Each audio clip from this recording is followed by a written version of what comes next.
बिस्मिल्लाहिर्रहमानिर्रहीम। अस्सलाम वालेकुम वरहमतुल्लाहि वबरकातुहू। मैं हूँ हकीम मनीर मुश्ताक और आप देख रहे हैं रमूज़ हिकमत यूट्यूब चैनल। आज हम बात करेंगे कस्तूरी के फ़वाइद और इसके इस्तेमाल पर। कस्तूरी का तारफ़ मस्क एक कीमती और खुशबूदार मादा है जो अमूमन हरन की एक ख़ास किस्म मस्क डियर के नाफ के करीब एक ख़ास गदूद से हासिल की जाती है। कस्तूरी कदीम ज़माने से मुख्तलिफ मकासद के लिए इस्तेमाल होती रही है, ख़ास तौर पर खुशबू, अद्वियात और रूहानी फ़वाइद के लिए। कस्तूरी की अक़साम। कुदरती कस्तूरी ये हरन के जिस्म से निकाली जाती है और अपनी खालिस शक्ल में नायाब और महंगी होती है। मसनूई कस्तूरी ये कीमियाई अज्जा से तैयार की जाती है और ज़्यादातर तिजारती खुशबुओं में इस्तेमाल होती है। पौधों से हासिल की गई कस्तूरी। कुछ पौधे जैसे कि मस्कमेलो कस्तूरी जैसी खुशबू फराहम करते हैं और उन्हें कुदरती मुतबादल के तौर पर इस्तेमाल किया जाता है। कस्तूरी कहाँ से मिलती है? कुदरती ज़राया। कुदरती कस्तूरी ज़्यादातर हिमालय के पहाड़ी इलाकों, नेपाल, भूटान, तिब्बत और मशरकी एशिया में पाई जाने वाली हरन से हासिल की जाती है। बाज़ार में कस्तूरी अतारियों, जड़ी बूटियों की दुकानों और ख़ास तौर पर रवायती हिकमत या तब यूनानी के मराकज़ पर दस्तयाब होती है। ऑनलाइन मुस्तंद कस्तूरी ख़रीदने के लिए मोतबर ऑनलाइन स्टोर्स भी एक ऑप्शन हो सकते हैं, लेकिन नकली मसनूआत से बचने के लिए एहतियात करें। कस्तूरी के फ़वाइद।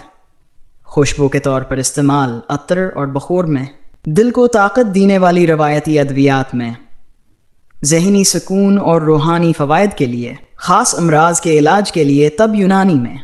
नूट कुदरती कस्तूरी की तिजारत बैनुल-अक़वामी सतह पर महदूद है क्योंकि कस्तूरी हरन एक मादूमियत के ख़तरे से दोचार जानवर है, इसलिए मसनूई या पौधों से हासिल शुदा कस्तूरी आम इस्तेमाल में है। रूहानी सुकून, दिल और दिमाग की तक़वियत। कस्तूरी रवायती तब में दिल की धड़कन को मुतदल रखने और दिमागी कमज़ोरी दूर करने के लिए इस्तेमाल होती है। इसे हज़ारों सालों से खुशबू, अद्वियात और रूहानी मकासद के लिए इस्तेमाल किया जाता रहा। आज हम जानेंगे कि कैसे हतावर ज़िंदगी पर मिस्बत असर डाल सकती है। कस्तूरी के फ़वाइद। कस्तूरी की खुशबू रूहानी महाफिल में इस्तेमाल की जाती है क्योंकि ये ज़हनी सुकून और तवज्जो को बढ़ाती है। जिनसी क़ुव्वत में इजाफ़ा। ये जिनसी कमज़ोरी और मर्दाना ताकत के लिए तब यूनानी की ख़ास अद्वियात में शामिल की जाती है। निज़ाम तनफ़ुस के लिए मुफीद। सांस की तंगी, दमा और खांसी जैसे मसाइल में भी कस्तूरी फ़ायदा मंद समझी जाती है। खुशबू के लिए अतर में कस्तूरी का इस्तेमाल खुशबू को देरपा बनाता है और इसे एक ख़ास कशिश अता करता है। कस्तूरी की दवाइयों में यूनानी और आयुर्वेदिक इलाज में कस्तूरी को मुख्तलिफ अमराज के लिए शामिल किया जाता है, जैसे कि दिल, दिमाग और आसाब की बीमारियों में। अतर में कस्तूरी से बनाए गए अतर ख़ास और महंगे होते हैं, पानी या शहद के साथ। मखसूस मकदार में कस्तूरी को पानी या शहद के साथ मिलाकर सेहत के लिए इस्तेमाल किया जा सकता है। एहतियाती तदाबीर। खालिस कस्तूरी महंगी होती है, इसलिए ख़रीदते वक्त नकली मसनूआत से बचें। ज़्यादा मकदार में इस्तेमाल नुकसानदा हो सकता है, इसलिए हकीम या मुआलिज के मशवरे से इस्तेमाल करें। अगर आप खालिस कस्तूरी हासिल करना चाहते हैं या इसके इस्तेमाल के बारे में मज़ीद मालूमात दरकार हैं तो नीचे दिए गए नंबर पर राबता करें।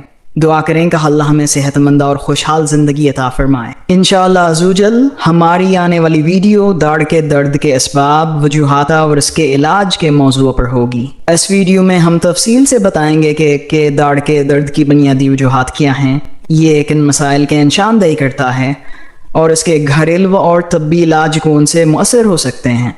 अगर आप या आपके किसी अजीज़ को दाढ़ के दर्द का सामना है तो यह वीडियो आपके लिए बहुत मुफीद होगी। मज़ीद मालूमात और इलाज के मशवरे जानने के लिए हमारा चैनल सब्सक्राइब करें और नोटिफिकेशन आइकन दबाएं ताकि आपको नई वीडियो का अपडेट सबसे पहले मिले।